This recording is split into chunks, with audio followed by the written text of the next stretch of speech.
This is the story of the one. As head of maintenance at a concert hall, he knows the show must always go on. That's why he works behind the scenes, ensuring every light is working, the HVAC is humming, and his facility shines. With Grainger's supplies and solutions for every challenge he faces, plus 24/7 customer support, his venue never misses a beat. Call quickgrainger.com or just stop by. Grainger, for the ones who get it done.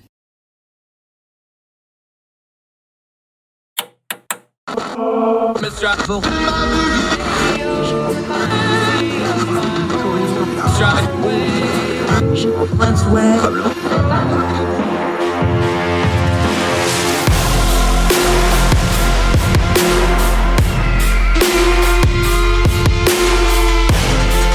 your host, Andrew Donaldson. This is Heard Tell. Welcome to Heard Tell. It's July the 5th. That makes it a Tuesday, year of our Lord 2022. Continues to roll along. Hope you had a great 4th of July weekend. If you're here in America, if you're part of our worldwide audience, hope you enjoyed the weekend wherever you and yours are and your Monday wasn't too awful bad, especially you folks in Britain who had to work. Thanks for the day off for blowing that revolution thing. Sure appreciate it. Just kidding. We love our British friends. If you missed our 4th of July special with our buddy Ben Harris, make sure you go back and watch it. That was a blast. Today's show, though, a lot of business to take care of. We're going to go over to Germany. Economic news out of Germany. Germany is the economic engine of the EU, and the news is not good. We'll cover that. Out in California, we're going to talk a little criminal justice reform today on the show anyway. So this is apropos. Governor Gavin Newsom has issued a pardon in a very high-profile case that a lot of criminal justice reform advocates have been keeping their eye on. We'll touch on that a little bit later on. Our last segment of the program, we always try to go to a charity thing or something uplifting or good. What's more 4th of July than muscle cars and spending exorbitant amounts of capitalistic American money on them? Well, if you do it for charity, especially in Las Vegas, great story out there of millions of dollars that have gone to charity out there, and another $500,000 just over the weekend. A great guest today returning to the program, Joshua Crawford, the Pegasus Institute out in Louisville, Kentucky, a Young Voices contributor. He is an attorney. Usually we have him on talking things like criminal justice reform, police reform, policing. We're going to get into all that with him today also, especially updating the things that have been going on in Louisville over the last few years. However, today he's also got a piece out writing about fatherhood and dads and how important that is. So we'll get into that. Joshua Crawford, Louisville, Kentucky, on the program today. Thrilled to have him back on the program. A great guest. But let's start with January 6th. The committee has been getting all kinds of headlines. Back last week, we were covering other things. We haven't touched on the January 6th hearings a lot other than in the big picture realm, because you can get lost in the minutia of what they're doing. We're all grown folks. If you want the details of that, dig in. There's plenty of stuff there. We've been pretty plain on where we think this is going. This is going to be a lot of sound and fury. The January 6th committee cannot do anything but issue recommendations. DOJ would have to actually go forth and do things with that. Even with its subpoena power, it still has to work through the court system to get those subpoenas enforced, as we've seen with the contempt charges that have gotten handed out, things like this. There's a relationship there between DOJ, which is the actual legal part, and the committee, which is the political and oversight, and they are investigating, and they do have a role, and they can do that, but it's problematic for a couple of reasons. One is Congress is both the victim here, and they're also got some people that are alleged to be partially responsible, if not conspirators, in the thing that happened. That doesn't make for a good environment for investigating anything. Congressional committees are not where you go for a reckoning.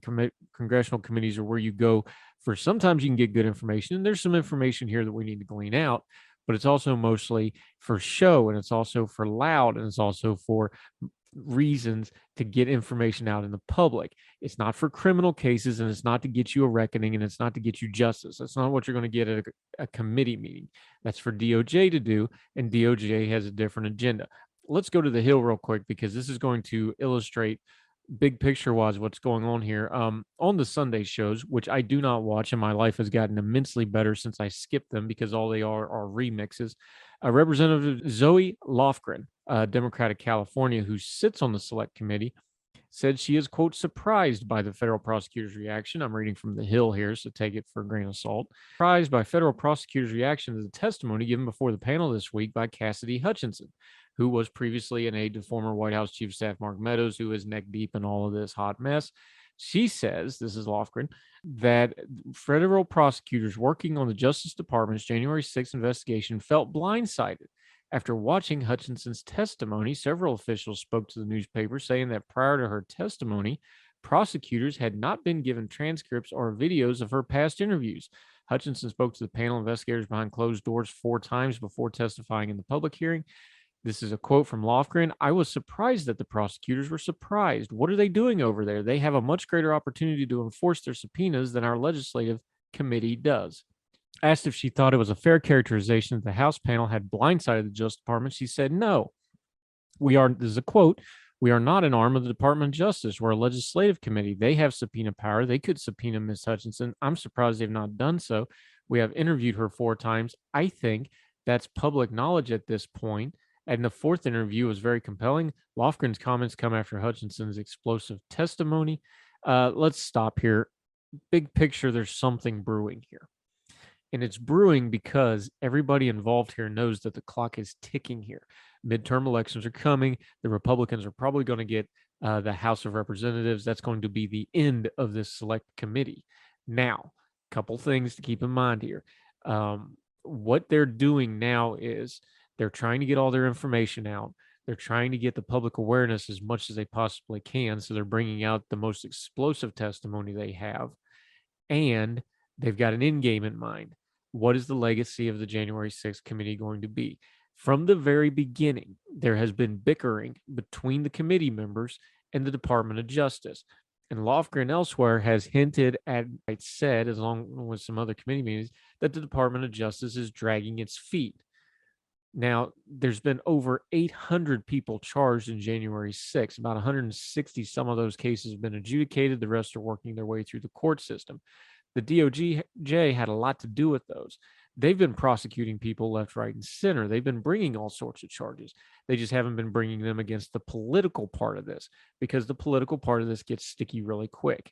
I have been very clear on this show from the beginning. I have done it in my writing. Morally and ethically, responsibility for January 6th falls on people like Donald Trump and his staff. But if you're going to start talking charges, that's criminal. That's a different beast. And you have to get a very high bar for things like, what are you going to charge him with? You're going to charge him conspiracy? You're going to charge him with sedition? You're going to charge him with treason, like some people online scream about? Those are very high bar things. They're very specific legal terms, not what we're throwing around online. And you got to have evidence to charge it. Merrick Garland, whatever you think of him politically and the stuff with him being a justice, was a judge for a long time. He's a very sharp man. He knows how the law works. They're not going to throw out charges for people just for the fun of it. Now, there's going to be immense political pressure on Merrick Garland to do so with some of these recommendations, if the committee even recommends it. But what we really have here, folks, they're already jockeying for position for when this ends. The DOJ is going to blame the committee for getting in the way. The committee is going to blame the DOJ for getting in their way. The fact that they're doing it now, publicly, and they're not really hiding it, tells you right now that they know the clock is ticking on this whole thing, and that nobody's going to be happy with the results. So they've already started with the blame game. They've already started with CYA. That's never good. When you're in the middle of what you're supposed to be doing as a serious matter, you're already trying to massage how it's going to look when it comes to an end. These folks do not seem to know exactly how they want to land this plane.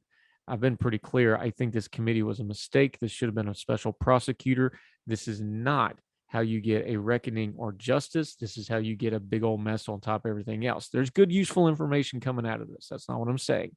It's not one of these conspiracy theories. The Republicans chose not to play along, so don't give me the kangaroo court mess. But it's not a court of law. If you're going to start talking about actually prosecuting people, that's a very different standard, and people need to understand that. More Hertel right after this.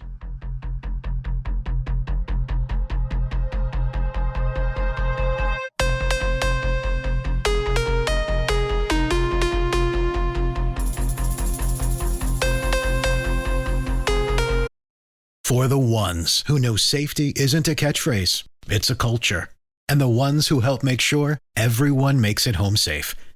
For the safety-minded who watch everyone's backs, Grainger offers supplies and solutions for every industry, as well as safety assessments and training to keep your facilities safe and your people safer. Call, click Grainger.com, or just stop by. Grainger, for the ones who get it done.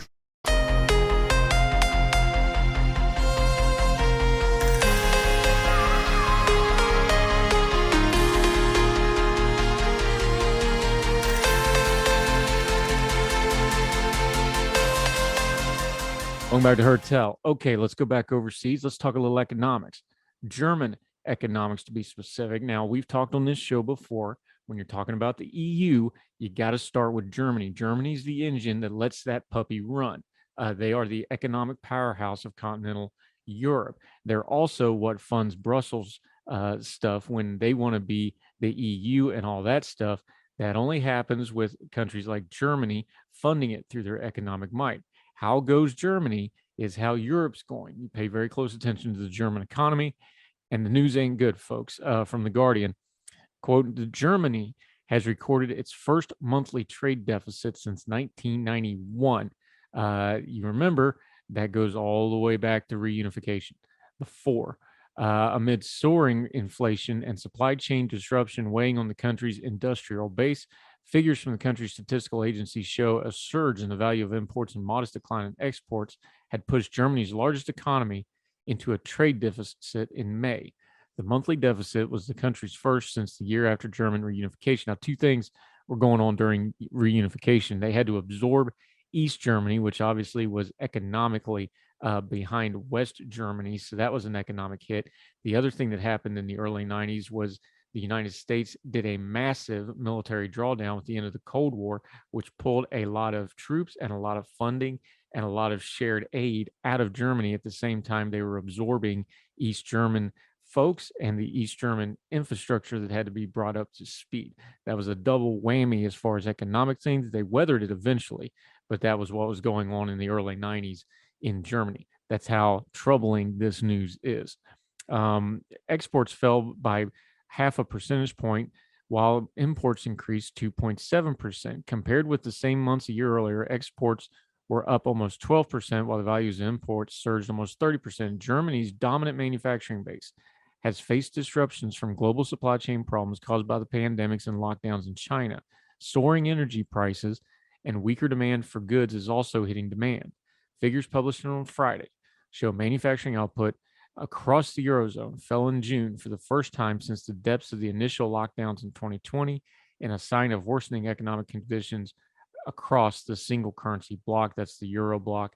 According to the latest trade figures, prices for imports such as energy, food, and industrial components rose by more than 30% in May.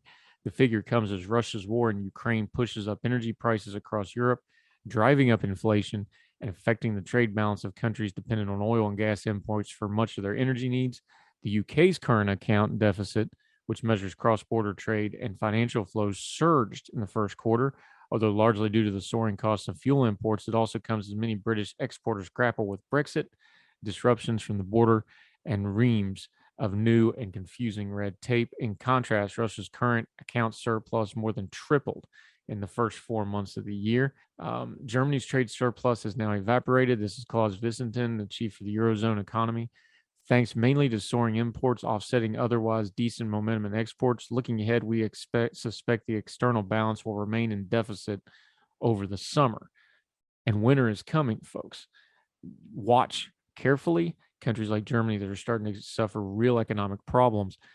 Winter is going to be a big deal with the energy prices coming out of Russia. There's going to be immense pressure to try to get some kind of negotiated settlement to the Ukraine war out of Russia so they can get back to business as usual. Keep a close eye on Germany. The Scholz machine, Olaf Scholz, who is now in charge of Germany, being a little bit duplicitous. Got to watch both hands with him. He's saying one thing, doing another, and his economic pressure is going to be immense as winter starts to loom. Keep an eye on Germany for all the things going on in Europe. A lot of cross streams, folks. More Heard Tell right after this.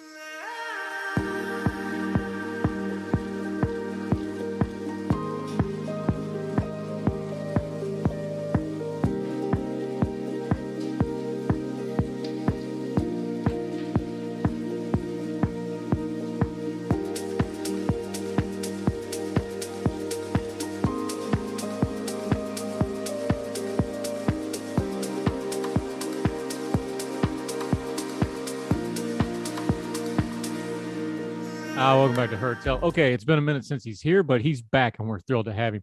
Joshua Crawford, he's the executive director of the Pegasus Institute out in Louisville, Kentucky. Fine city that's had a lot of stuff going on. So public policy folks have been very, very busy right there in your own backyard, my friend. He's also an attorney, talks a lot about things like criminal justice reform, societal reform.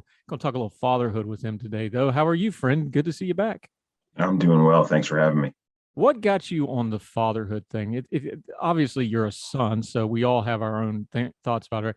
I got to assume reading through it, and you're talking about some of your own memories and fishing with your dad and stuff like that. Which way did it start? Was it a fatherhood thing and you went back to your own father for that, or was it your father and then you went to it, do you think, when you went to write about the subject? Yeah, my sort of thesis for the subject, or really where I started, was my dad. And, we did not have a tremendous amount growing up. We were sort of lower working class and sometimes below that. But my dad always sort of worked his butt off, got up early in the morning, got to work, got home late, but at the same time always made it to football games and baseball games and stuff like that. And so now, as a father myself, I've spent a lot of time over the last year reflecting on what about my dad made me who I am and how I want to do those things. And I'm blessed to have sort of more resources than we did when I was a kid. And so how can I make sure that my kids don't grow up spoiled and stuff like that? But really thinking about my dad was where it all started. Yeah, Joshua Crawford joined us. The piece is called America Needs Dads More Than Ever. Of course, it was a Father's Day thing. We're kind of looping back to it because after the week we've all had, we need to talk about some building block stuff like this. I thought about it that way too, because my own father, who we were the same way. My parents were both school teachers. We weren't rich or anything, but I didn't know it because we were pretty comfortable. I didn't realize a double wide wasn't supposed to be a prerogative. I thought that was a nice place to live. It didn't bother me one little bit. I think of my own father's work ethic and how that's always affected me. And it's something as I've gotten older. I'm 42 now, and I've got 2 adult children and 2 high school kids. It really seeps into my thinking the older I get and I've learned it the hard way through mistakes. I'm not going to pretend like I've been a great father. You really start understanding how much of parenting is more modeling and more just stuff that they see than stuff that you can sit down and say, I'm going to do this and that. You can't fool your kids, man. Like, they see everything you do, and that modeled behavior is really where those thoughts of our own fathers and things like that, that's what really gets imprinted more than like an idea or a concept or things that we may talk about to improve fatherhood, doesn't it? Yeah, that's absolutely true. And, one of the things that gets said oftentimes is that you don't have to be a great dad to be a good dad, right? So much of it is just showing up, just being there, just trying to do the right thing, just being able to play, man-to-man defense as opposed to having to go zone, so to speak. And so there's a lot about my time. I'm sure I will reflect back later in life on my time as a dad and be like, oh, I wish I did that differently, or I really wish I did that differently. But the crux of the piece and the crux of the importance of having an involved father is really having somebody there and having somebody who cares and can model some of that behavior. You touch on it in the piece. The numbers are kind of striking. 34% of kids in a single parent home, that's double since 68. 83% of these homes, the parents has an absentee father of one shade or another. That comes out to something like 18 million kids in homes without dad. I want to preface that with there is nothing in the world I respect more than a single mother. So that's no, dispersion on any of them, because God bless them. But those are pretty shocking numbers when you start talking about raising children and the lack of children without a father. That kind of gets to the heart of the problem, because this isn't like a policy solution where we're going to pass one law and it fixes it, or we set a regular. This is generational type stuff, right? Yeah. There are 2 major problems with fatherhood in America right now. The first is what you've hit on, which is that the trend is going the wrong direction. We are having more and more kids in father absent homes, not less. And that's a trajectory that's been pretty constant since the late 1960s. And the second is that virtually every social ill that you can think of, from teenage pregnancies to low academic achievement, and including and especially public safety outcomes, are negatively impacted by not having that father in the home. And to the point that you made, I mean, single moms do heroic work, but from a statistical standpoint, kids who grow up in that environment are just much more likely to find themselves experiencing many social ills. And just speak to that on a practical level, because you are an attorney, you've been a prosecutor. The criminal justice system is absolutely awash in kids, and I'm going to say kids because that's where you lose them. We know statistically that 16 to 25 year age range when they first start bumping up into adult law enforcement. Man, just almost all of them some kind of a bad home environment type situation, isn't it? Oh, absolutely. I mean, a majority of street gang members come from single parent homes, and even the sort of worst of the worst type offenses, when you think about like mass public shootings, 75% of the 25 most recent high profile mass public shootings came from either father absent or abusive homes. That's not to say that if you don't have a dad in the home, sort of throw in the towel, everything is going to be bad. It's just much more likely that things are going to be difficult and that you're going to find yourself in a situation where, in searching for that kind of familial situation, you find yourself either involved with a street gang or involved with a group of kids that you shouldn't be involved with. And so we can sort of cut the head off the snake with some of this stuff if we address it this way. You also wrote, though, that the good news to that is, for as bad as it is for the kids that don't have, good home situations, the data also says the reverse is true. And we also know now, we just live in a society where the home structure is not as traditional as it used to be. It doesn't have to be that biological dad, nuclear family thing. If you have strong parents in the home, the data is overwhelming, whatever form that takes, and it may take a non-traditional form. That sets a lot of these kids up on a path to success, and the statistics bear that out, don't it? Yeah, absolutely. There's the ideal here, right? And the ideal is two parents in the home, both involved in raising the kids, so on and so forth.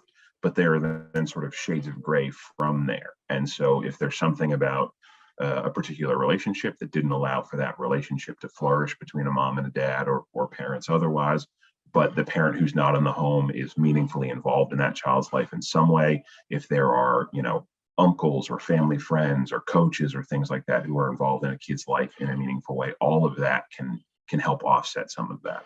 Yeah, and let's talk about that for just a second, because, again, you come from that background of criminal justice and you study that policy-wise.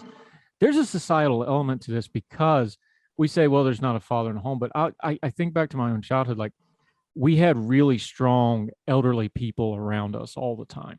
Like, I mean, just really strong character, older folk. You can have family, community, civic organizations, churches, sports teams can do this. Music teams can do this. I got a kid in band. It's like this. The band, the band becomes their family. There can be, it's not an ideal situation, but society and community and family, they really can stopgag some of this if there's those strong adult presences around these kids, isn't there? That's absolutely true. And one of the unfortunate things is that at the same time, this trend in fatherhood has persisted, and we've seen more and more kids growing up in a house without a dad. You're seeing sort of these breakdown of some of these civic institutions. You're seeing church attendance shrink. You're seeing civic association participation shrink. Things like Kiwanis clubs and stuff like that. You're seeing Rotary clubs. You're seeing less and less attendance with. And you're seeing the sort of general breakdown of community to a certain extent. And so one can certainly step in and help offset the other. But unfortunately, a lot of the trends in both of those things are headed in the wrong direction. Yeah, Josh Crawford joining us. All right, here's the hard question, though. What do we do about it? We already touched on it a little bit. Is this a policy thing? Is this a societal thing? Is it a cultural thing? Parenting from the way I understand it the best on a lot of levels is, fatherhood's a mentorship type thing. I don't know that you can really legislate that. I know we can do things to kind of put an environment around it. Is it all of the above? Is it none of the above? Is there shades in that? What do you think the actual solution on trying to improve this is, other than just person to person trying to make this as best we can? Yeah, it's all of the above. The first thing is to make sure that as a matter of public policy, we don't disincentivize fatherhood and marriage, right? There's some things that we do via welfare programs that encourage single parenthood. and what are the things that we as a matter of public policy can do proactively. One of the things that have been evaluated in sort of a comprehensive way are these sort of fatherhood programs for people who find themselves in the criminal justice system as defendants. And what the reviews have found is that when properly implemented, those programs can meaningfully improve participation in a kid's life, as well as things like welfare payments and stuff like that. So on the public policy side, there's all of that. But the big thing here is that dads need to step up. It is a cultural and a social and a societal question. And part of that is, if you've got a friend who's a dad who's not involved in that kid's life at all, and you read this piece, then it behooves you to say, like, hey man, like, let's go see your kid, or, like, let's go to their baseball game or whatever. And part of it is just that sort of social pressure from friends. The expectation on moms has always been like, you have to raise your kids, right? There seems to be this shift as it relates to dads of like, yeah, you got to provide some financial support, but there's no expectation that you're meaningfully involved. That has to change. How much is this is a generational shift right now? Because I'm a little bit generation gapped, because my mom was the youngest of 9 kids, and my parents didn't have me till their mid-30s. They're in their mid-70s. My dad's 76 now. So I'm a little bit gender gapped for my age cohort on paper. But, we talk about the boomers all the time, but that's a huge cohort that is starting to pass off the scene now. They're getting older. Generationally changed now. This new generation coming up, because I see it with my own kids, they're more online. They have wider friend networks due to technology. I think there's going to be a big generational change in how we look at parenting going forward. Do you see that too when you sit down and look at this? Like, hey, the Andy Griffith opening where you're walking down the fishing pole, that's probably an iPad kind of situation now. Is there a generational thing going on here too, where some of us are all just going to have to adapt a little bit? Yeah, I think that's definitely true. Whenever my wife got pregnant, I bought a tremendous number of books on parenting. And, there's a number of the sort of like standard, do's and don'ts and milestones and all that kind of stuff. But I was sort of blown away by the number of books that deal specifically with this question of like kids and technology. Because I'm 32. I largely grew up in an era of cell phones and the internet and stuff like that. But it wasn't really until high school that was pervasive for me. Well, when my daughter now, if she wants to access the internet and things like that via cell phone, she's 14 months. You can't do it competently, but that technology is all around her. And so there's a wide array of books and sort of prognostications on how you interact with your kids with those things, and the sort of double-edged sword of those things, right? They can be a way to let that iPad parent for you, which is a huge mistake, or it could be the kind of thing that we do. My parents live in Massachusetts, and so we can FaceTime on the iPad with my daughter and my parents, and they can see each other in a way that they normally wouldn't. And so that is definitely changing the game. Yeah, the one that will get a lot of parents, and it got me, is when your teenagers start Google fact checking whatever you say right on the spot. That's a fun time to get to, but just the world we live in now, they can look it up immediately. Joshua Crawford joining us. We're going to take a quick break. When we come back, we're going to put his lawyer hat back on. Criminal justice reform. A lot of stuff going on. We're going to update since the last time he's been here. There's been a lot of stuff going on in his hometown, Louisville, Kentucky. We're going to get an update on that. Some of the things he's been talking about, some of the things they're working on at the Pegasus Institute. Joshua Crawford joining us again right after the break on Hurt.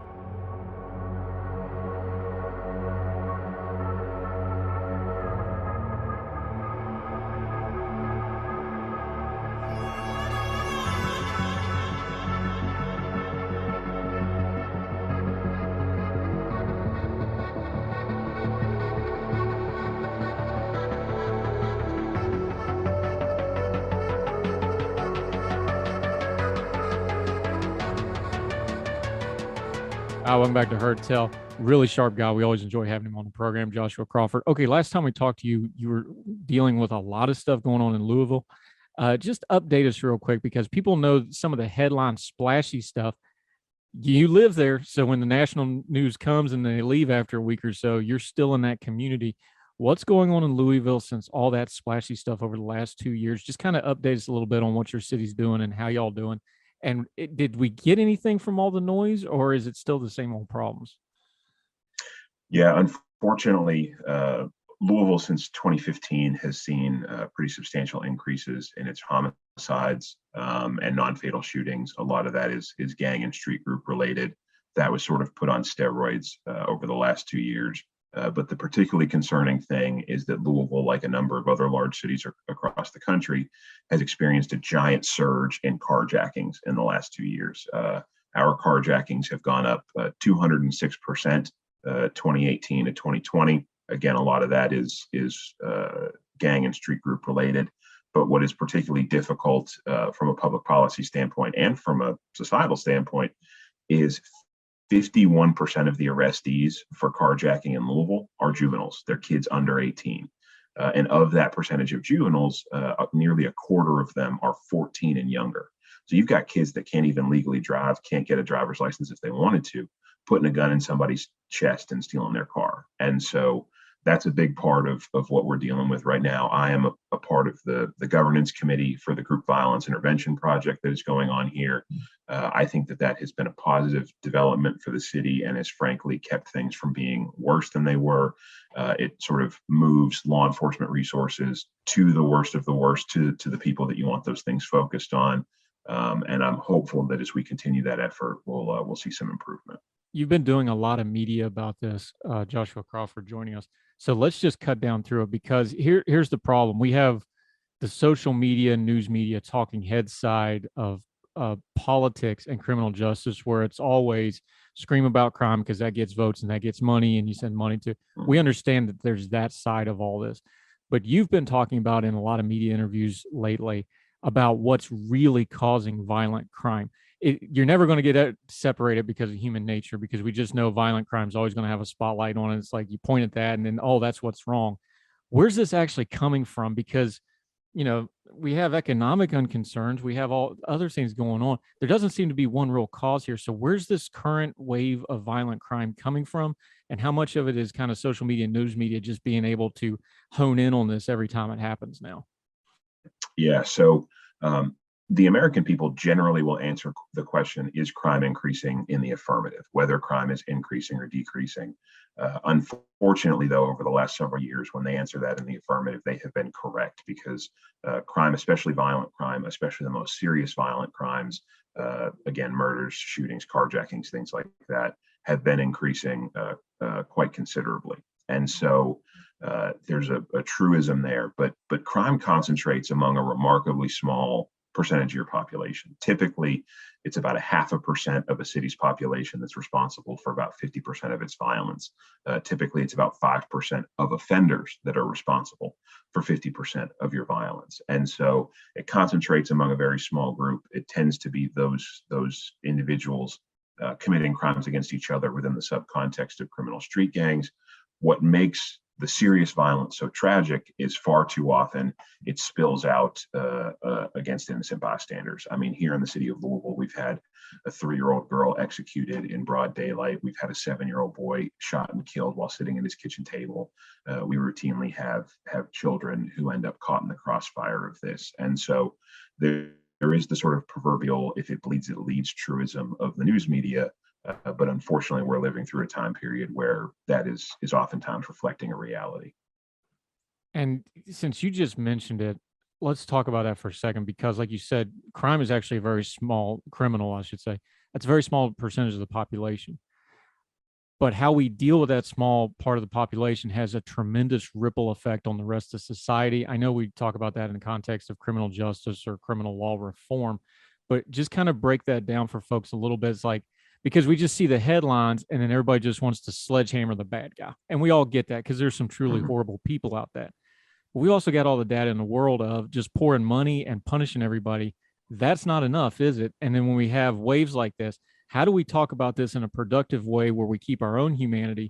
We understand that even though we're dealing with bad people, we're still dealing with people.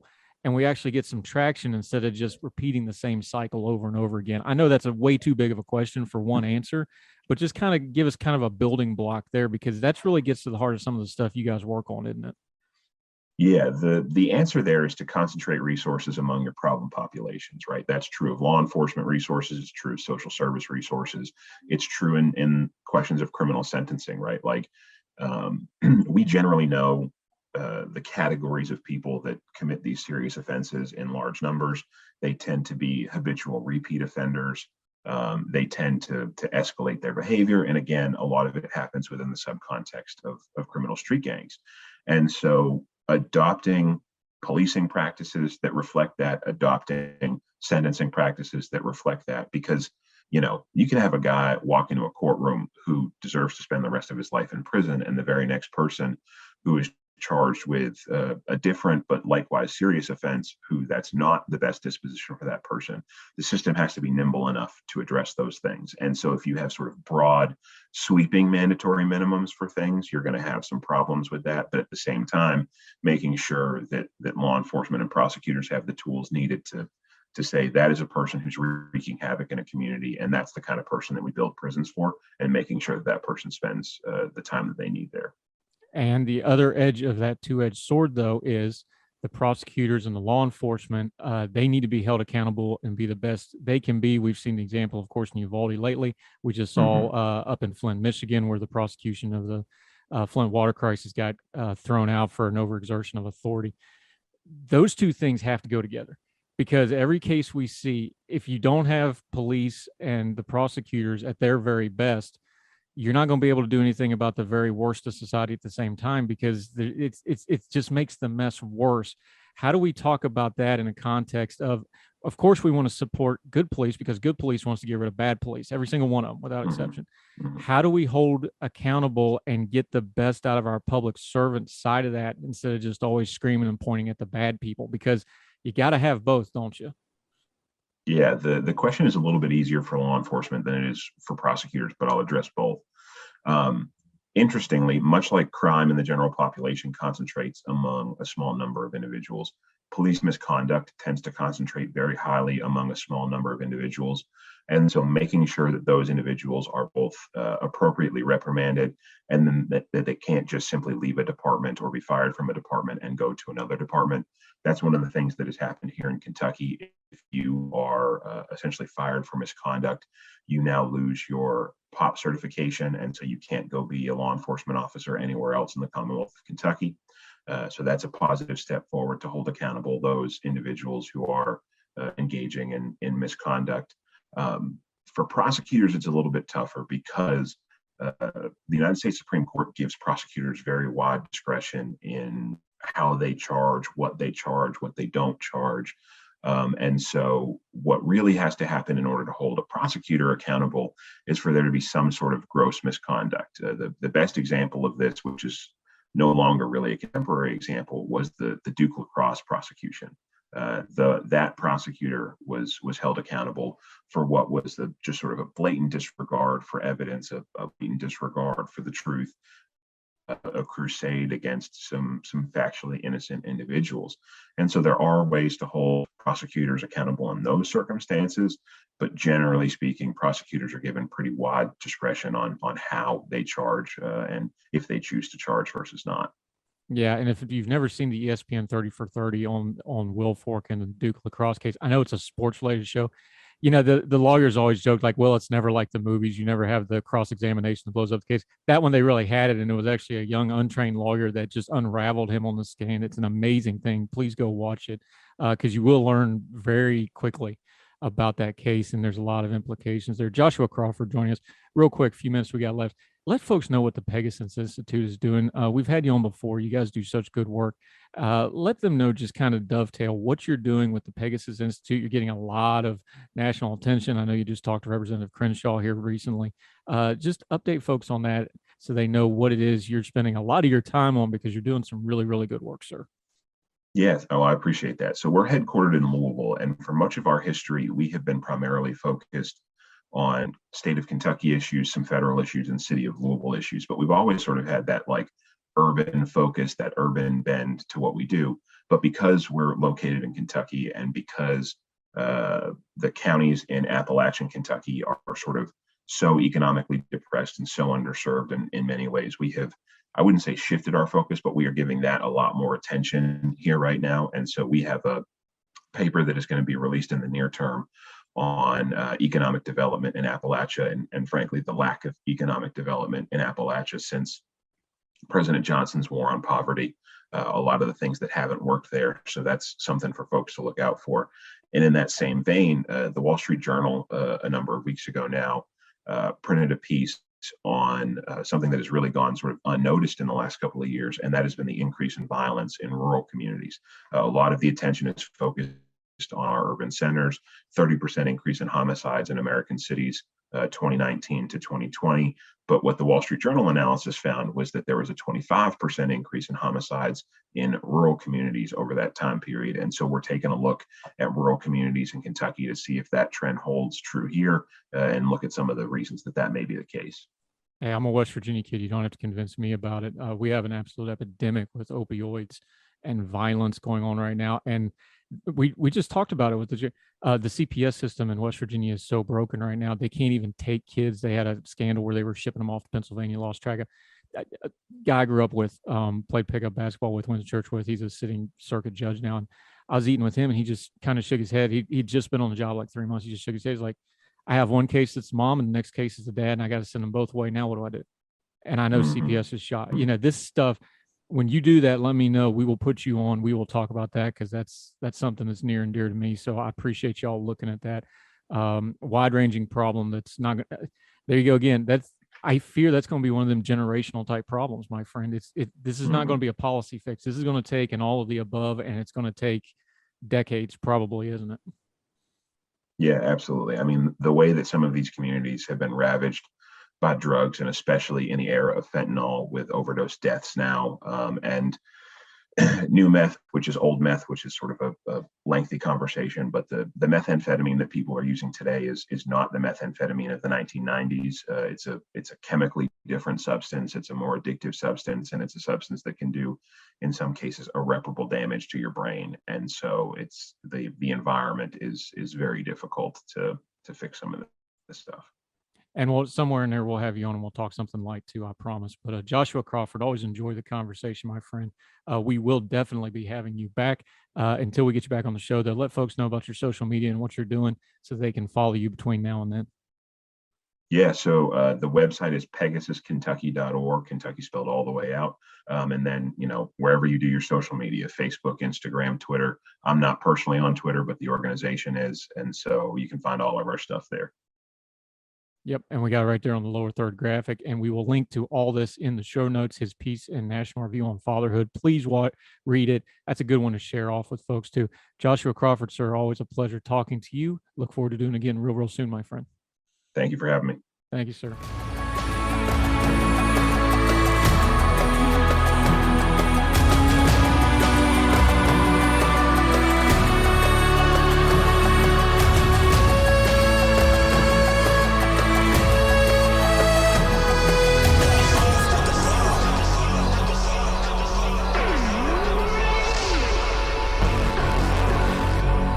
Back to Heard Tell. While we got criminal justice on the brain, let's go out to California. Governor Gavin Newsom has issued a bunch of pardons and commutations. One of them was a very high-profile case that's been kicking around for some time of Sarah Kruzan. Now, this case is a little complicated, but it's an important one to delve into. We don't have the time to here, but we want to bring it to your attention. Please go read it. We will link to it in the show notes. You need to read about this case and all the implications thereof. Here's the short story on it from LA Times. Tried as an adult for a crime she committed when she was 16, and there's no doubt about the crime. The issue here is the extenuating circumstances, which we'll get to in just a second. Kruzan was sentenced to 1995 to life in prison for the murder of George Howard in a Riverside motel room. Her prison term was later commuted by then Governor Schwarzenegger to 25 years with the possibility of parole. By the time she was released 2 years later, she had served more than 2 decades behind bars. She was part of 36 people granting pardons and clemencies by the governor this week. But here's where this story got really messy and brings up a lot of issues that are still articulating our way through when we advocate for criminal justice reform these days. Kruzan was 16 years old when she killed Howard, who she knew as Gigi. Again, this is from the LA Times, and who she said sexually abused her and groomed her for sex work from the age of 11 and put her on the streets at the age of 13. The case against her was troubled from the start, advocates say, as the presiding judge ordered that she be tried as an adult and barred her attorney from introducing evidence at trial of past abuse by Howard. She served 18 years until Newsom's predecessor, Jerry Brown, allowed her release in 2013. By then, she had become a rallying cry for state lawmakers and reform groups focused on reducing what they saw as cruel and unwarranted life sentences for those who had committed their crimes as juveniles. Lenore Anderson, founder of Californians for Safety and Justice, applauded the pardon, but added it's frankly outrageous she was convicted for the length of time in the first place, given the history of abuse and trafficking. Sarah is one of many thousands of youths who are exploited sexually and commercially, who find themselves in the defendant's seat when it's more than obvious that the extreme abuse they were suffering is what was underneath their crime. Reform of the criminal justice system is long overdue, she said, especially when it comes to extreme traumatic stress and the realities of violence and abuse of what many are experiencing. A complicated case, one that now she has a pardon. She doesn't get the years back. Again, there was no question of guilt here. It was a question of why are we giving life sentences to teenagers, especially ones with deep and very troubling extenuating circumstances. Read about this case on your own. We will link to it in the show notes. It's an extreme example, but there are other cases like this out there, and it calls into question things that we need to wrestle with. These are hard questions, but we got to work through them if we're going to make anything better in our criminal justice system. More Hertel right after this.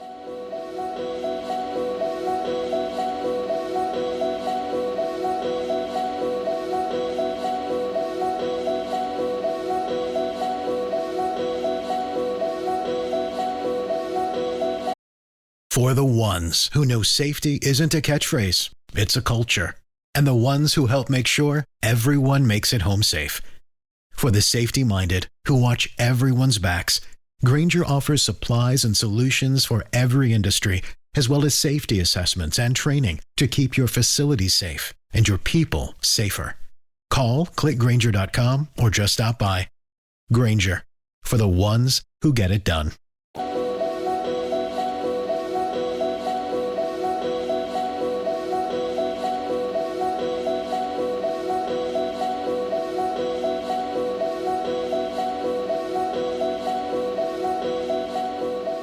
Welcome back to Hertel. Okay, July the 4th is come and gone, and what could be more American than spending ungodly amounts of capitalistic money on muscle cars while doing so for charity out in Vegas?